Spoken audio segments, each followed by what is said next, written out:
Des voix se sont élevées autrefois. Des plumes ont écrit ce que leur cœur inspiré par l'esprit les poussait à dire, chantant des hymnes de louange, de lamentation et de confiance. Ces chants transmis de génération en génération sont devenus un pilier de la foi et de la spiritualité pour des millions de personnes à travers les âges. Bienvenue dans le livre des psaumes, un trésor de la littérature biblique, un recueil de 150 poèmes et chants sacrés qui résonnent encore aujourd'hui dans nos cœurs et nos âmes. Les psaumes nous transportent dans un monde où les rois et les prophètes exprimaient leur joie, leur peine et leur dévotion à Dieu. Ils nous offrent un voyage spirituel unique, du désespoir le plus profond à la louange la plus exaltée. Préparez-vous à plonger dans un univers fascinant, à découvrir leur histoire, leurs auteurs et leur signification intemporelle. Bienvenue dans Racines bibliques.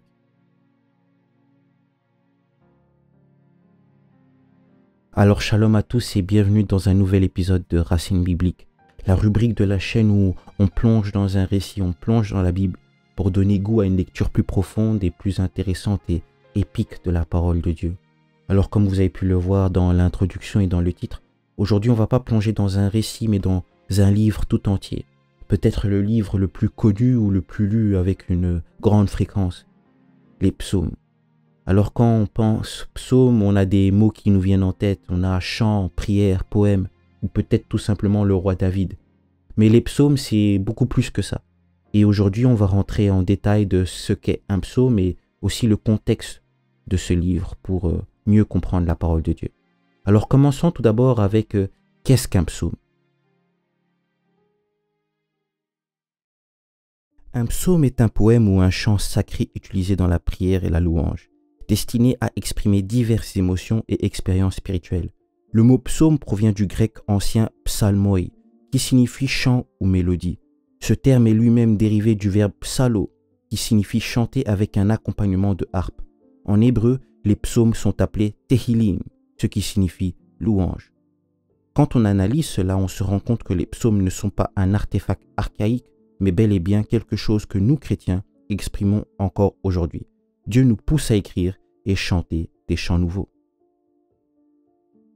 Maintenant qu'on sait ce qu'est un psaume, découvrons un peu plus le contexte historique derrière ce livre. Parce que, contrairement à d'autres livres comme Néhémie et Daniel où l'auteur du livre est le titre du livre, ici on parle juste de chants. Ça veut dire que plusieurs personnes ont dû les écrire. Quand est-ce qu'ils les ont écrits et comment? Plongeons un peu plus là-dedans. Les psaumes ont été composés sur une période de plusieurs siècles, reflétant l'évolution de la vie religieuse et sociale d'Israël. Leur composition, selon la tradition, s'étend de l'époque de Moïse, environ 1400 avant Jésus-Christ, jusqu'à la période post-exilique, vers le 5e siècle avant Jésus-Christ.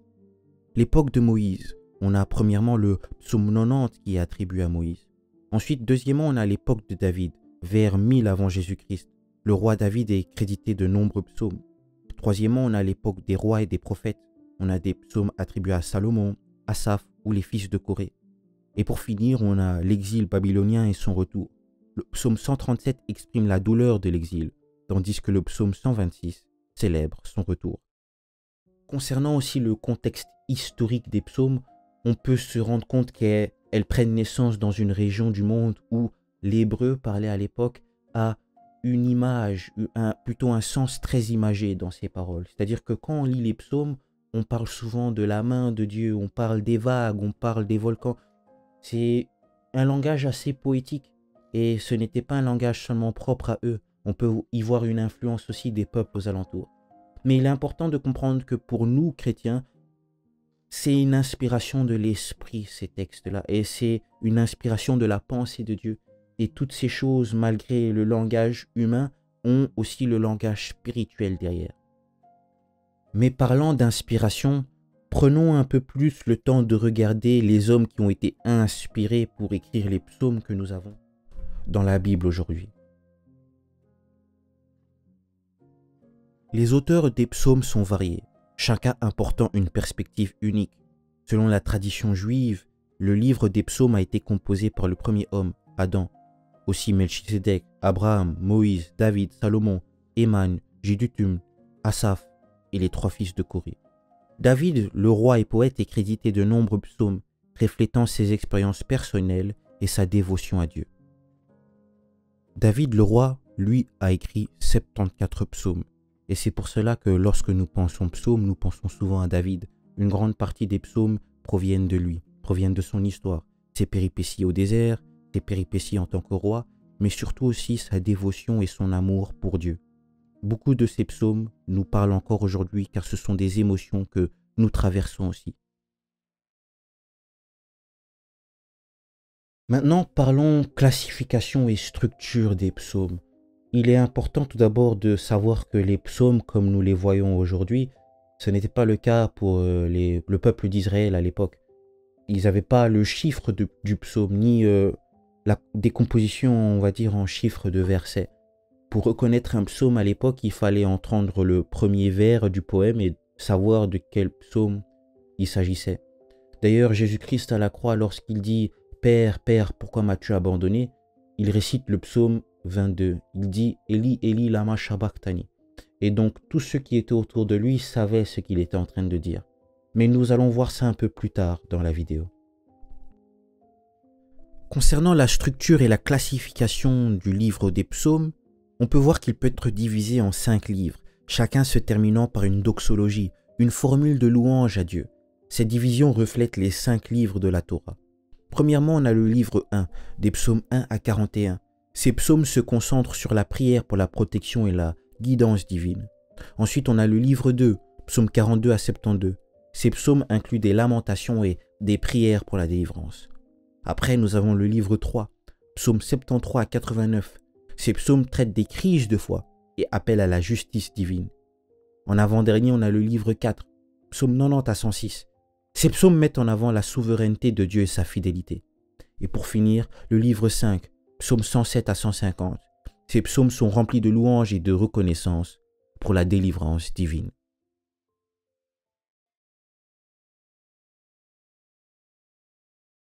En plus de leur division en 5 livres, les psaumes peuvent être classés selon leur contenu et leur usage liturgique.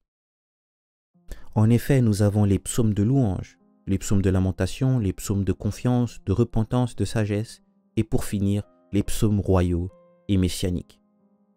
Justement, concernant l'usage spirituel et liturgique, on peut le voir dans le judaïsme et même dans le christianisme que les psaumes sont toujours utilisés aujourd'hui comme des prières ou soit pour des événements importants.